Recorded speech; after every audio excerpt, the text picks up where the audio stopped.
Welcome everyone. Thank you for joining our webinar about successful citizen engagement. We've got a great presentation lined up for you today. When we begin, I'll be handing things over to Mike Griffin, the Executive Director of the County Executives of America, to get things started. Don't worry, there will be an opportunity for a live question and answer session at the end of the presentation. If you have any questions as we go, I'll be monitoring the questions feed, and we'll be sure that your questions are answered by our speakers. And if we run out of time at the end, we'll be following up with any questions that are asked. You can add your questions to the chat feed or the questions window. Also, if you experience any technical issues, please add them to the questions window and we'll be able to sort them out for you. I also want to let everyone know that we are recording this webinar, so it'll be possible to access it after the event is over. We'll send out notice to everyone who registered with a link to where you can find it online. And of course, if you have any questions about IdeaScale or today's event, you can forward them to me. And you can find that information in the email that was sent out at registration or during follow-up. All right, and I'm going to hand things over to Mike now.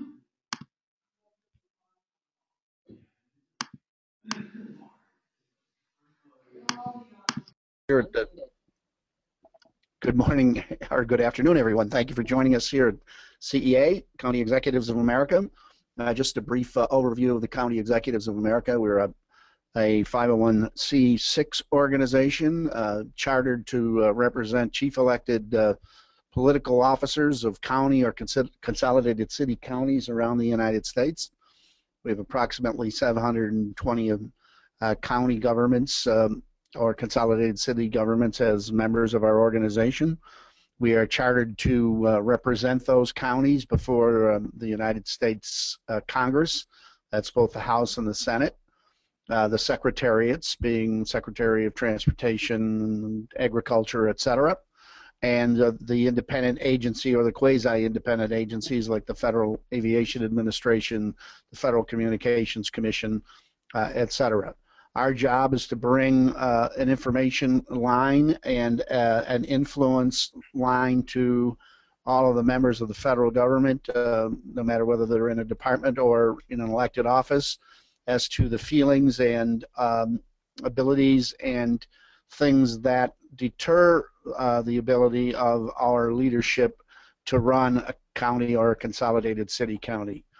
As you know, or maybe you don't know, the county governments of the United States are tasked with most of the work in governance, whether it's airports, transit, judicial, that includes paying for the courts in most jurisdictions, sheriff's patrols, county police forces, hospitals, acute care facilities, drug interdiction, et cetera, et cetera. It goes on and on. The roads, the bridges are mainly tasked to county governments or consolidated city governments.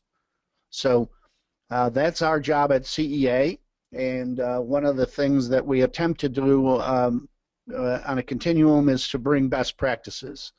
And one of the things that we're embarking on today is a webinar on citizen engagement. And as you know, we sent out flyers to everyone, but public officials around the globe are realizing that they need to find ways to positively engage and have a modern dialogue with citizens.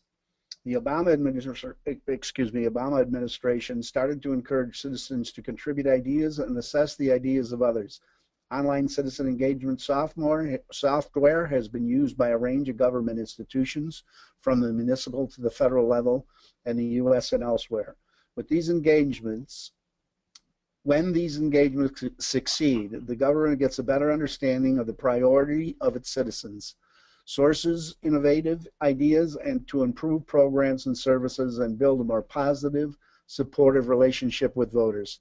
The best way to generate these positive results is to prepare a solid strategy from the onset and to understand how to use these new tools.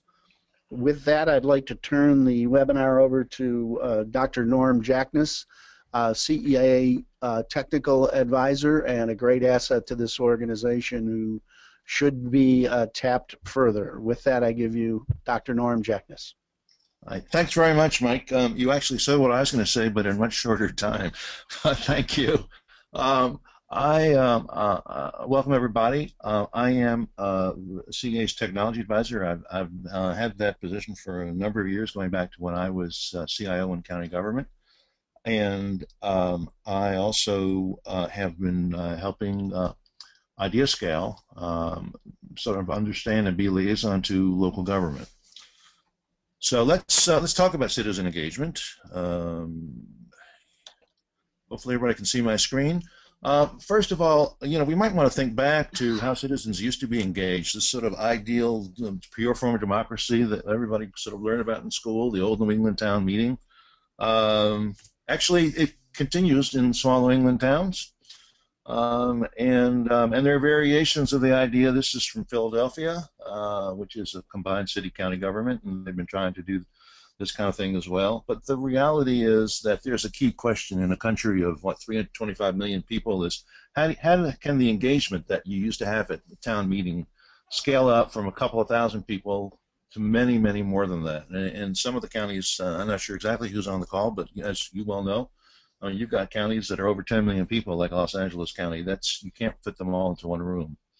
And the other part of this is, how do you, as leaders in local government, hear from the people who don't go to meetings, who can't go to meetings so they have jobs or whatever it is, but who nevertheless decide on whether or not you're doing a good job and vote on election day?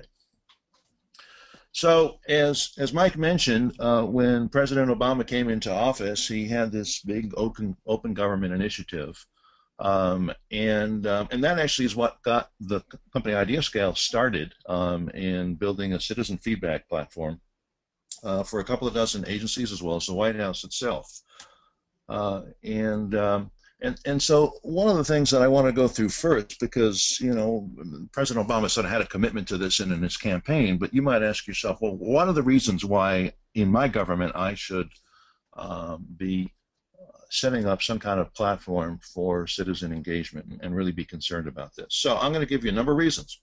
Number one, it's part of quality of life, and you may not think of it in these terms, but being a citizen of a jurisdiction is part of the quality of life people evaluate. And I'm going back to this book that was originally written for business, but it's applicable to government as well. The experience economy, and the authors point out that goods and services are no longer enough. Just doing everything people want in theory and getting it 100% right can still fail to satisfy citizens if they don't like the experience, if it's not a positive or memorable experience. And we can talk maybe later about some examples of public elected officials who got defeated for re-election, even though on paper they did everything people wanted. And this also relates to what I call a survival question for county leaders. And I'm not going to go to all the whole background of this, but we'll leave it at this. In this knowledge economy, this post-industrial economy, you have an increasing percentage of people who can take their work with them, can live anywhere. And so part of the vibrancy of your community, of your county, is where people will choose to live and work. And part of that, a very important part, is where people think there's good quality of life. And again, that includes the citizen experience. So while you may not think of it, engagement is part of what roots somebody into a community. Number two, this is to understand their priorities. And this is important in a variety of ways. One obvious way is on budget priorities. And so in Calgary, Canada, New York City, Chicago, Vallejo, California, all sorts of places have used these kinds of software online to enable people to tell you what they think is most important. The state of Washington did this for cutting the state budget. And they had 2,000 ideas posted, and 130,000 people, which is a significant number in the state of Washington, voted on the various ideas. This, in a sense, too, gives you priorities from the voters, because you obviously don't want to cut everything, but if you have a large number of people who agree about cutting something, that's telling you something. Even this is Fix My Streets, which started in England, and there's variations on this idea in the U.S. as well. And this is where people can, usually using their smartphones, take a picture of a pothole or a traffic light not working or something like that, and send it into the local government. And of course the problem, and you can see from this particular picture just from the city of Birmingham in England, is that you get a lot of problems. And I don't need to tell you, you never have enough staff and resources to fix all the problems. So one of the things you can do with this kind of online engagement software is to understand the priorities of individuals. And you can basically tell them, look, we're going to fix these potholes roughly in the order of priority from the citizens of this city or county. And so you see who votes for what. So I may have a pothole on my cul-de-sac and it bothers me, but nobody else cares about it. Whereas if there's a pothole on a main avenue, presumably a lot more people will say, yeah, that's important to me, and so you'd fix that first. Okay, reason number 3, to get new ideas and innovations. You know, we tend to think of ourselves in government as being the experts on all subjects, but clearly that's not the case, and I think we can look to see even how private businesses approach this. So one of the big movements in the industrial world and in the corporate world is called the open innovation movement. And there are all kinds of things. I mean, Netflix gave out a $1 million award to people who would help outside of the company, who could help figure out how to predict the next movie you'd want to watch. There are all kinds of other challenges out there. I'm not going to go into all of them. I think probably the poster child for this has been Procter & Gamble, the big consumer products division, which in which their vice president for R&D said, I have 7,500 of the most brilliant people in the world, but there are another couple of million scientists around the world who can help us. And in fact, we have had more than 50% of our innovations coming from outside the company, for ideas outside of our own experts, including the famous Swiffer, for those of you who do any housework. That came from outside the company. So there's this whole idea, this movement of people from the outside. And so this has started as well within the government. The State Department did this. NASA has been actually quite pleased with their experience, asking people to help them figure out what they should be doing in terms of Mars exploration. And by the way, not all these people had to be geologists or astrophysicists or anything like that. A lot of ideas in these situations are brilliant ideas that come from people who are in with other kinds of expertise that nobody actually thought about. Madison, Wisconsin did the same thing. Basically, what's your vision for making Madison a healthy and safe community? This is, if you can't think of anything else, you can certainly sort of throw out this kind of question to your community and ask them, what would make our county healthy, safe, the kind of place that you'd want to continue to live in? Sustainability campaigns. This is a big issue for local government, and so this has also been another way of encouraging people to come up with their ideas. And it's gone so far that even the U.S. government set up the challenge.gov in order to get the public to help solve problems. And this has actually worked quite well. I mean, there are some issues that the Defense Department had their best people working on, and then all of a sudden, I think it was a retired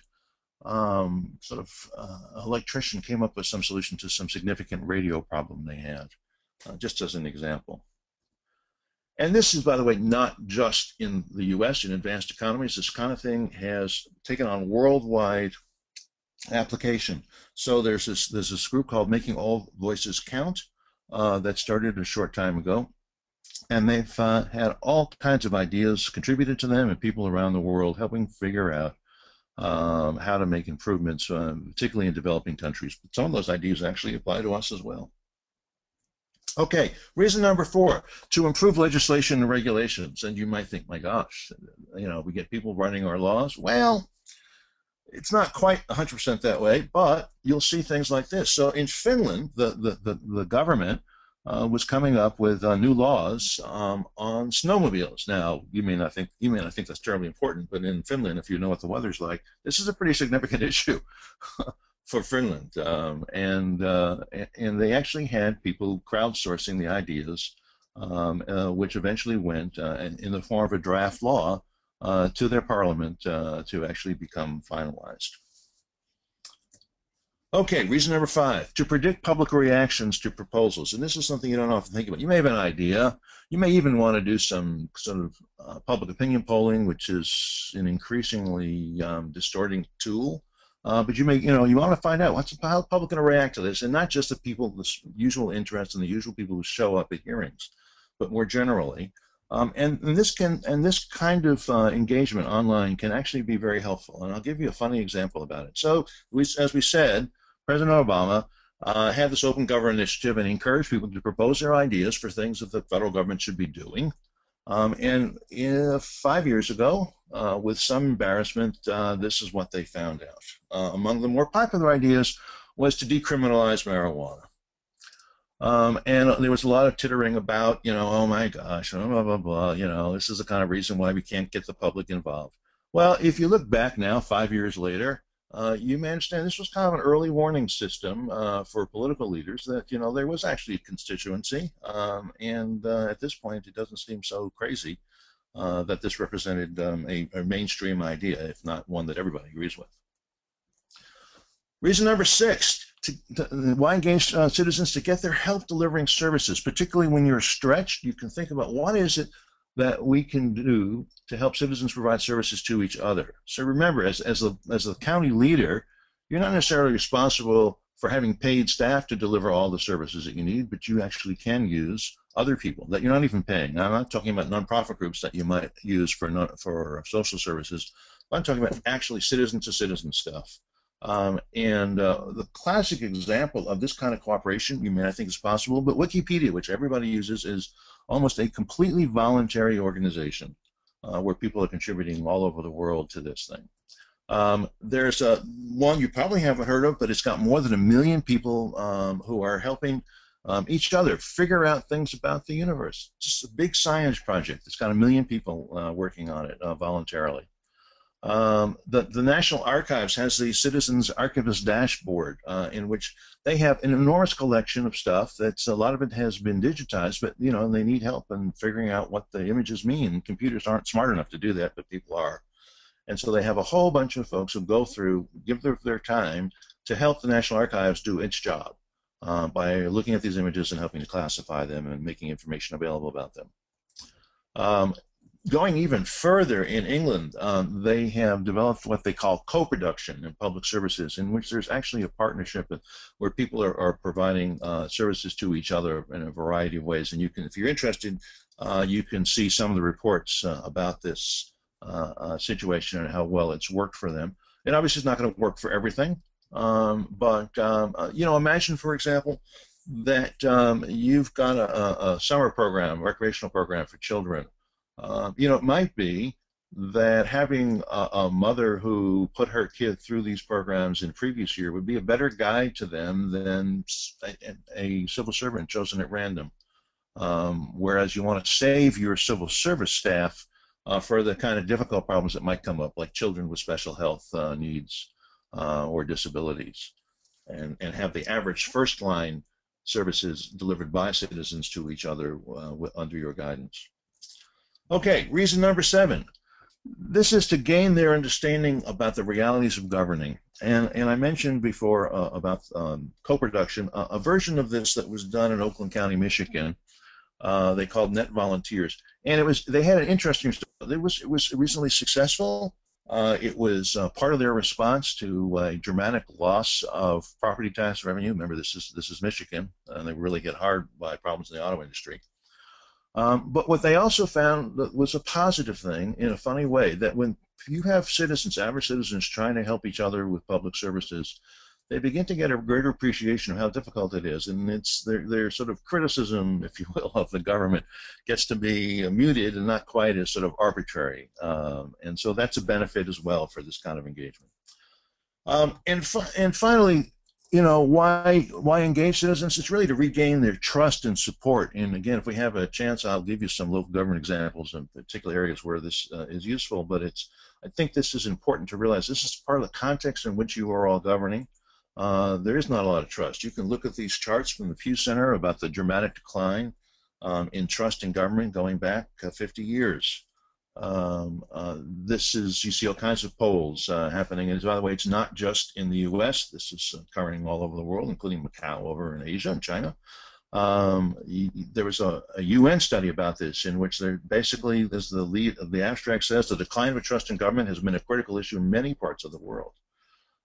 So how do you reassert that? Well, partly is you have this engagement, and I'm throwing this up here. This comes from something that was written, 10 years ago when the internet was first affecting business. And they wrote this in terms of business speaking to their customers. And they basically said that this marketing and business relationships consisted of conversations. All I did here was to change businesses to government and so forth, and customers to citizens.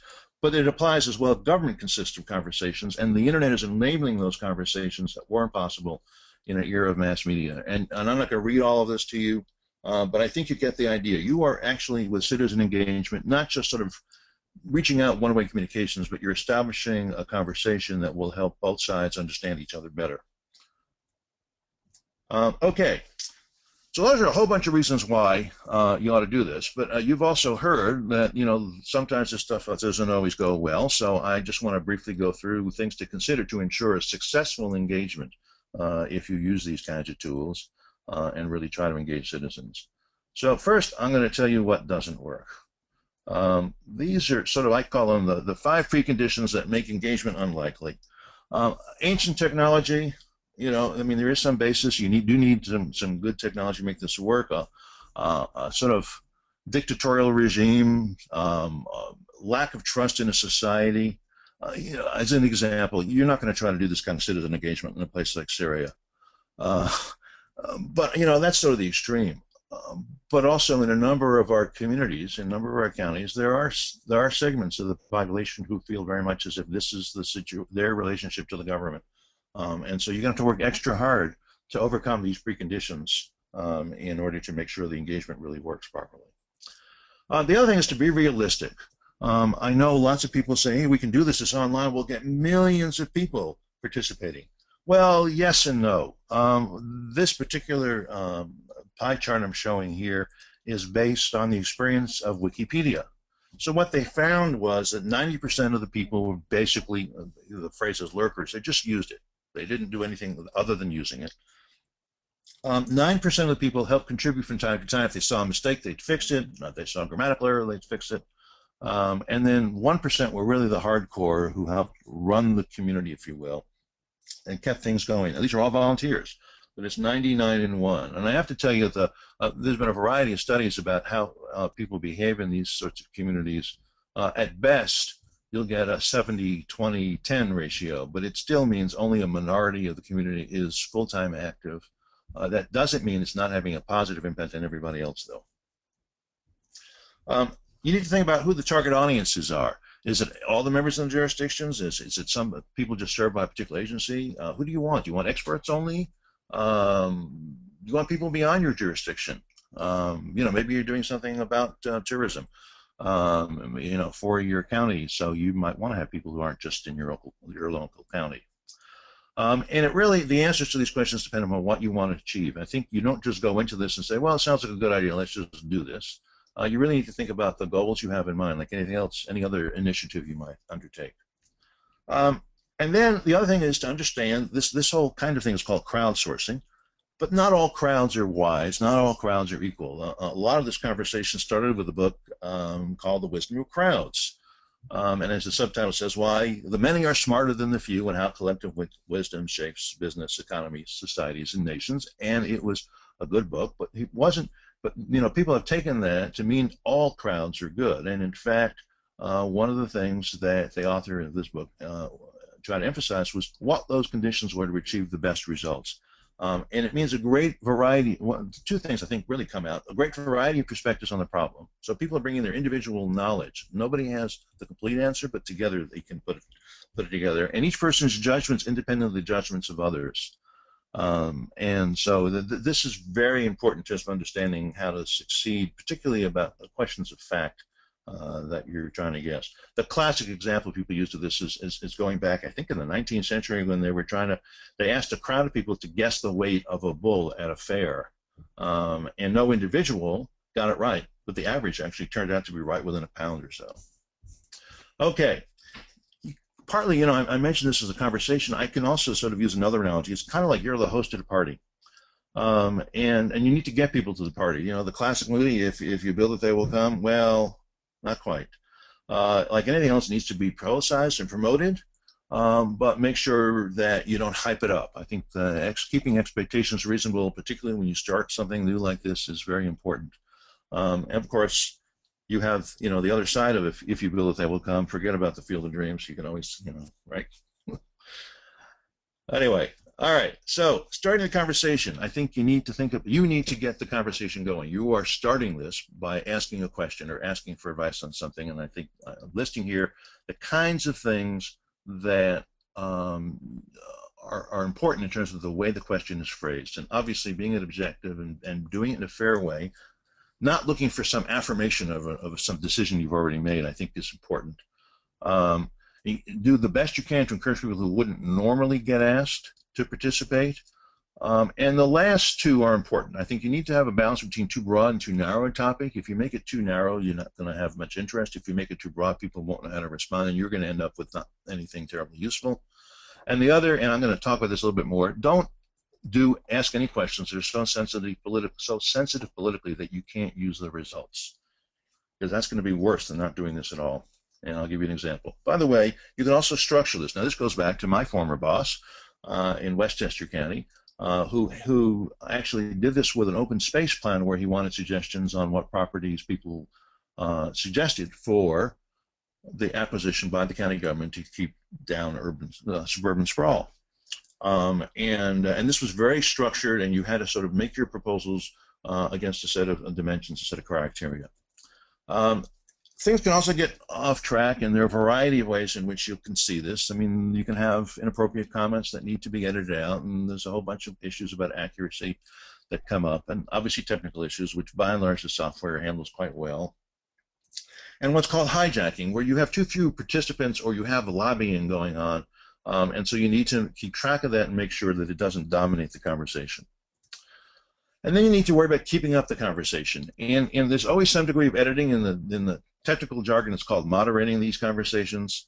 And you should also, a lot of people wait until the end of these kinds of engagements, and you shouldn't. You should keep analysis going along the way to see how well things are working.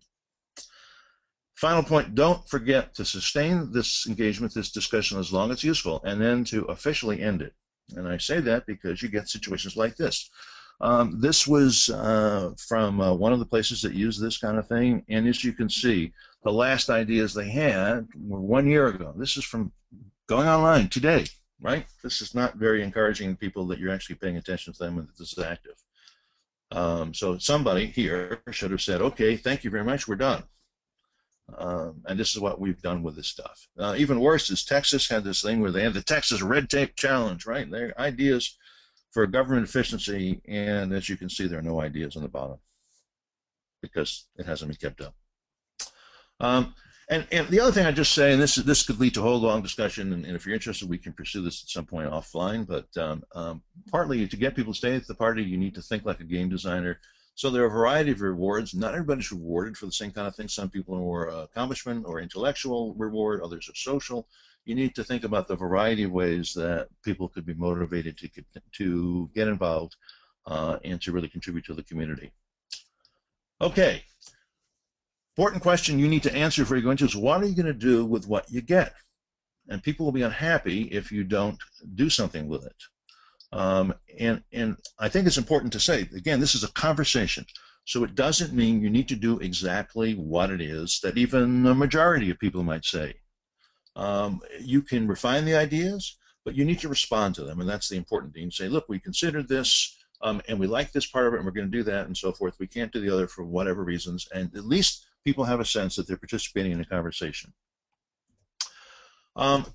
I showed this before. This is the Washington State budget where they asked for ideas, okay, and they got actually a lot. They had 2,000 ideas posted, 130,000 votes cast, right? They did nothing with any of them. This was really backfired on them. They had all kinds of good reasons, I suppose individually. There were some things people asked them to do that were federal law, and there were others that were politically sensitive. There's always a good reason not to do things. People felt very dissatisfied because none of these ideas were adopted in any way, shape, or form, and you really can't do that. And if you know going into it that you're going to end up with stuff you can't use, don't ask. Okay, another issue that comes up when we talk to people is, who's going to get this done? This seems like a lot of work, people think. Well, in fact, you can get volunteers to do this. This is one way of engaging that sort of more active group of people. The people who aren't just going to be lurkers, is to help them moderate the discussions and keep it fair-minded. You know, it doesn't have to be done by your staff. It can be done by people who are in volunteer groups to various agencies. Frankly, if you're looking for something to give campaign workers to do between campaigns, this is very useful. You can use the network also to build the network, so you can see who is contributing to the discussion, who seems reasonable, and reach out to them and say, hey, would you like to sort of be deputized as a moderator for this discussion? So it doesn't have to be all done by paid staff by you. Okay, and the other thing I'd say is to treat this initial engagement they do, the first one, as kind of like a startup. So don't throw it on to other business units. Keep it simple. Don't have long planning cycles. Experiment with it and tell people, honestly, this is how we're going to experiment. Takeaways. This is sort of the end of what I have here. First, I think it's important that you realize with the internet now, we can scale up collaboration and participation. We can have a version of that New England town meeting for those of you who are in much larger jurisdictions. It's a great way to get help with new ideas, to understand priorities and all that kind of stuff, and educate citizens. It also is a way of convincing the skeptical public that you really care. All of which makes it easier and for you to all govern better. And with that, I thank you very much for your attention, and I guess we'll open it up to questions. Thanks, Norm. That was great. Lindsay? All right, everyone. So we're going to be opening up the floor to questions. I have Norm here as well as Mike Griffin. So if you have any questions, please add them to the questions feed, or even the chat feed would be fine. Anything will get your questions over to them, and then I can ask them. All right, so the first question we have here, is there an example of a city that has lost out due to a lack of citizen engagement?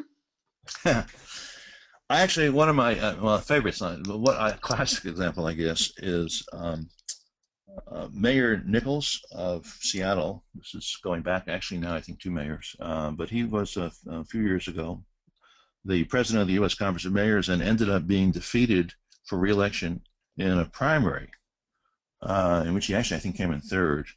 And it was interesting. There are a lot of reasons, you know, the newspapers came up with, but when you looked at polling and some of the other things there, what it turned out was he actually did everything people there wanted, but the experience of governance, the sort of lack of engagement was what undid him.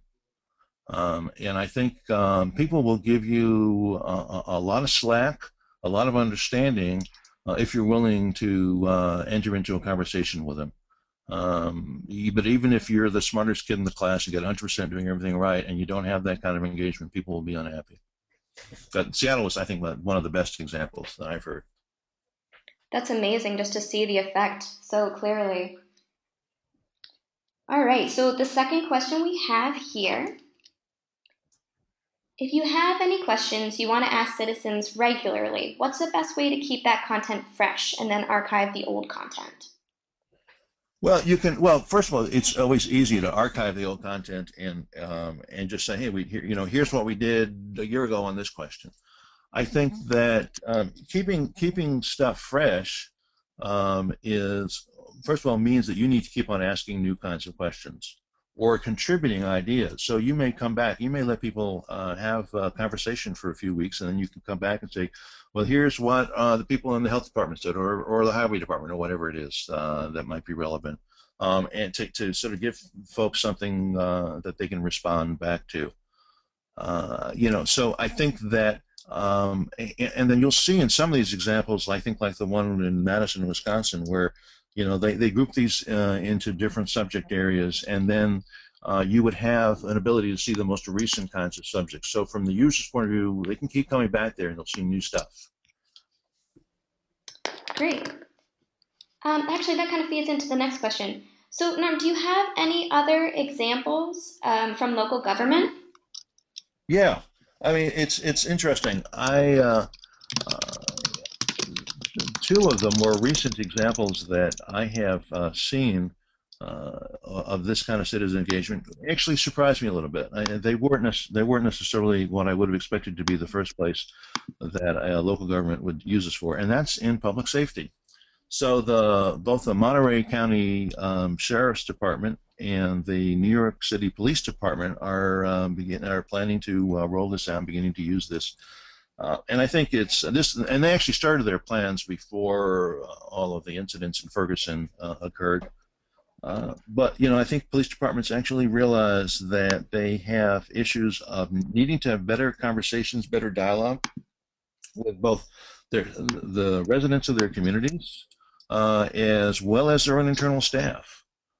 And so this has actually been one of the more unusual ways of reaching out. In New York, they have a citizen safety issue, of pedestrian safety rather, and so they're going to be asking people to help with suggestions on how to improve pedestrian safety and which intersections, which kind of traffic problems generate the most dangerous situations for pedestrians. And you may think this is kind of trivial. The mayor actually has made this one of his top priorities, so it's not so trivial in that respect. Uh, but it's also a sort of low-key way for the police department to begin to reestablish trust with a number of communities that haven't necessarily had a lot of trust in the police over the last decade. And so that's just an example of the kind of approach you can take. In Monterey County, their desire was to use this for some internal personnel issues, but also they asked another question, a more general question, of their employees, which is, what should we be asking you? I thought it was kind of clever. What should we bring up? What don't we normally hear about through unions or through normal supervisory channels that we ought to be hearing about? That's so great. It's just the epitome of citizen engagement. Yep. Truly letting the citizens participate in the conversation from the very beginning. Yeah, exactly. And that's useful, and again, I mean, there are two levels in which we're operating. You're actually getting valuable ideas, you're getting things done, but you're also establishing that relationship and that trust that will help you govern better, and also for those of you who have to get reelected, it'll help you more likely to get reelected. Oh, definitely, definitely. Always helpful, that as well, getting reelected. I don't know if Mike wants to jump in here at all at this point. Well, I'll give you a perfect example also of citizen engagement. When Mayor Koch was first elected to office, and the city of New York was gauged as an ungovernable place in the United States. So what he used to do, like one morning a month, he would go to a major subway stop and stand there. And as people came up to subway, he would ask them, "How am I doing?" Right. And he would engage in everyday citizens. And at first, people were startled by it because it's very big. It's our biggest city in the United States. And by the way, it has 5 counties within one city. But he would engage people and find out what was on their minds, and then begin to get his department heads moving on those kind of ideas that he got. Now, some of them were frivolous, some downright crazy, but he did that, and he continued to do that for 4 terms. So he had 4-year terms in office, so there was some success to what he was doing. Yeah, absolutely. And this is actually, in a sense, the IdeaScale platform is a scaling up of how am I doing. It's exactly right, Mike. Absolutely. All right, I think we just have about time for one more question here. We're getting close to the end. And so this question is, well, we might have time for 2 questions. We'll see how long this one takes. So one of our questions here is, what are your thoughts on anonymous versus non-anonymous submission? It depends on your purpose. I mean, I think that you can use both. I mean, the problem with the anonymous contributions is that people tend to behave less well when they can hide behind anonymity. You've seen this in a whole bunch of social media and other places on the internet. Whereas people have to give their names, they're a little bit more responsible, they're less likely to misbehave.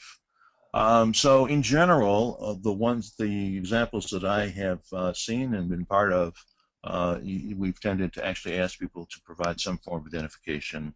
I mean, they're not showing you the driver's license, but they have to use their email address that's been verified and things like that. There are situations if you dealing with a sensitive topic, for example, you want to get a sense, like the marijuana issue, I suppose. where people might be embarrassed to actually say how they actually feel because they think they're actually in a very small minority of opinion, then you might want to use an anonymous contribution, but you'd have to make sure you could moderate that conversation so that when people do misbehave, you deal with it.